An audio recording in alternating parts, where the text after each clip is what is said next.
Bonjour à tous, merci de votre fidélité à la revue de presse Afrique de Monde Afrique. À la une cette semaine, la Côte d'Ivoire avec le combat des chefs au PDCI RDA entre Noël Akossi-Benjo, Maurice Kakou-Gikawe, Tidiane Thiam et peut-être un ou plusieurs autres à venir.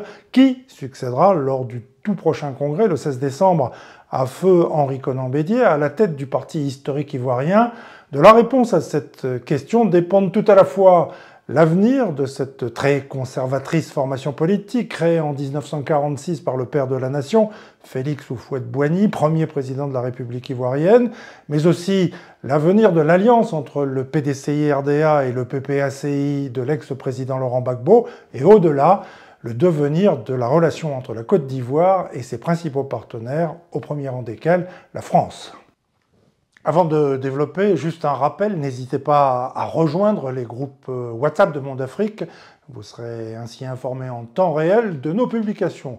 Vous pouvez désormais le faire dès la page d'accueil de notre site. En 2 clics, vous déposez votre demande. C'est facile et c'est gratuit. Monde Afrique, justement, avec un article à découvrir sur notre site et qui est consacré au casse-tête Thiam, en référence à Tidiane Thiam, l'un des prétendants donc à la succession de Bédié à la présidence du PDCI. Tidiane Thiam, il a été directeur général de l'ex-banque Crédit Suisse, car après d'inextricables difficultés financières qui ont eu raison d'elle, cette institution a été rachetée cette année par le groupe UBS.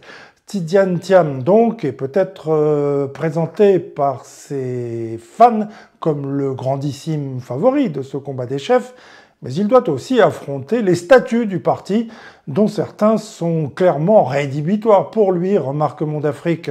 Pour prendre la tête du PDCI, il faut en effet être membre du bureau politique pendant au moins 10 ans sans discontinuer. Il faut participer aux activités du parti et payer régulièrement ses cotisations. Ces conditions, Tidiane Thiam ne les remplit pas, constate Monde Afrique, car après son départ forcé en Europe, dans la foulée du coup d'État militaire qui a renversé Henri Konan Bédié en 1999, il n'avait plus remis les pieds en Côte d'Ivoire qu'occasionnellement et pour des raisons familiales, et ce jusqu'à plus récemment. Alors certes, une cinquantaine d'élus du PDCI, députés ou sénateurs, viennent d'en appeler à la candidature de Tidiane Thiam, car par sa jeunesse, son dynamisme, son entre-gens et son parcours professionnel et politique, il est à leurs yeux l'homme de la situation, capable de refaire du PDCI RDA une machine de reconquête à même de l'emporter lors de la prochaine élection présidentielle en 2025 en Côte d'Ivoire.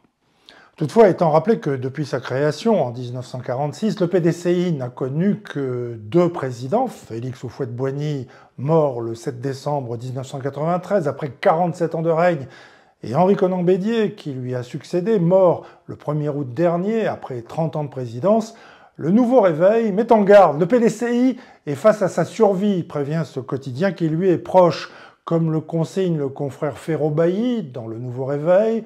Sont à ce jour candidats à la présidence du PDCI, le secrétaire exécutif en chef Maurice Kakou-Gikawe, le conseiller spécial du président Bédié en charge de la réconciliation et de la cohésion sociale, Noël Akossi-Benjo, et le désormais membre du bureau politique, Tidiane Thiam.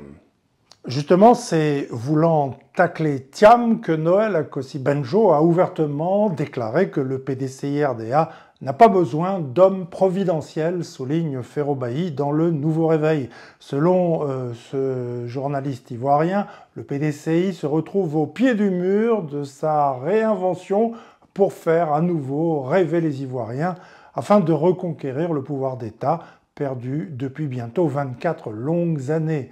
L'élection du 16 décembre prochain au PDCI-RDA, celle de tous les dangers, ce sera un tremblement de terre, prédit le Nouveau Réveil. Accrochez-vous. Hommage pour conclure à Henri Lopez, ancien Premier ministre et ancien ambassadeur du Congo-Brazzaville à Paris, qui fut aussi et peut-être surtout écrivain et qui est décédé cette fin de semaine près de Paris à l'âge de 86 ans. Comme le rappelle le magazine Enjeux africains, l'ancien président gabonais Omar Bongo voulait faire de ce natif de Léopoldville le patron de la francophonie. Seulement voilà, Jacques Chirac lui avait préféré l'Égyptien Boutros Boutros-Ghali et en 2014, Henri Lopez était à nouveau candidat de l'Afrique à la tête de la francophonie, mais François Hollande lui avait préféré la Canadienne d'origine haïtienne, Michaëlle Jean, nièce du poète haïtien René Depestre. Cela lui est resté en travers de la gorge, soupir Enjeux africains, dans une contribution toute de respect et de regret. Autre hommage, enfin, celui de la revue de presse Afrique de Monde Afrique à Pape Ibrahim Gueye, alias Papito Kara, lui aussi disparu cette semaine, mais à l'âge de 31 ans, au large du Sénégal. Papito Kara, ses hilarantes revues de presse faisaient un tabac sur les réseaux sociaux. Pendant 6 mois l'an dernier, Papito Kara avait même été placé sous les verrous. Ayant perdu tout espoir en sa terre natale, le Sénégal, il a tenté la traversée vers les Canaries. Papito Kara est mort de froid à bord d'une pirogue en tentant de fuir ce que le poète français Baudelaire appelait l'horreur de son berceau. Bonne semaine sur Monde Afrique.